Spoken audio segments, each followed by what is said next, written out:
নিয়ে আসে chairman, police সেখানে কথা বলার দেওয়ার ওঠানোর সাহসে পাইনি। তিনি বলছেন না আমি যাব, যা হবে হবে আমি যাব। শেষ পর্যন্ত পরিস্থিতি বললো না এখানে দেওয়া যাবে না। যখন চলে আসছে বলছে ওরা পালিয়ে গেল, এই যে পালিয়ে গেল। বাহাস করতে ওরা বাহাস করতে আসে পালিয়ে যায়।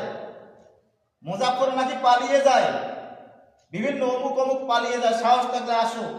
আমার চাচাকে বলেছি, গত কয়েকদিন আগে মাহফিল হয়েছিল মুন্সিপাড়ায়, আমার চাচারা আটক করেছিল। আমি ওখানে বলেছিলাম চাচাকে, আমাকে দেখা করার পর বললো যে অমুক অমুক আলেমের বিরোধিতা করলো। আমি বললাম বাহাসের কথা যখন আসলো আমি বললাম যে বাহাস করবো কি করে, আমি তো নিজে অনেক জায়গায় যাওয়ার সাহস পাই না, তাদের তো লাঠির জোর বেশি। চাচা হয়তো বেশি কিছু কথা বলতে পারেনি আমার সামনে। তো এরকম একটা অবস্থা। লাঠির জোর দিয়ে কখনো ইসলাম কায়েম হয় না, হককে দমন করা যায় না, হক আরো প্রকাশ পায়। লাঠির জোরে কখনো হক দমানো যায় না, হক আরো প্রকাশ পায়।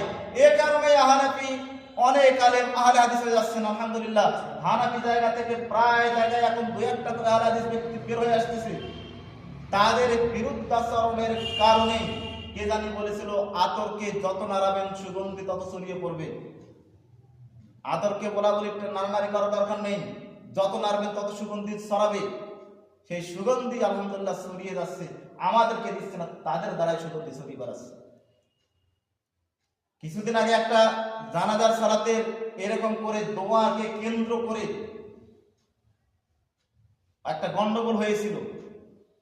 আমি ওখানে 2 দিন পরে জানতে পেরেছি যে দোয়ার কারণে একজনের ইমামতি হারিয়ে যাচ্ছে, দোয়া না করার কারণে।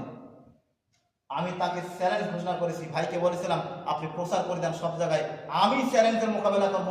ওদের যদি ইলমের শক্তি থাকে, ওদের যদি ইলমের ক্ষমতা থাকে, আমি তাদের চ্যালেঞ্জের মোকাবেলা করলাম।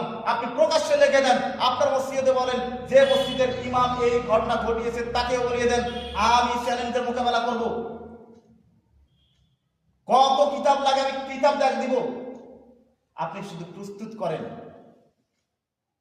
কিন্তু এরকম কিছু ব্যক্তি আছে সামনাসামনি আসবে না, সামনাসামনি আসেও না, আর মানে শুধু কেবলমাত্র চুলকিয়ে বেড়ায়।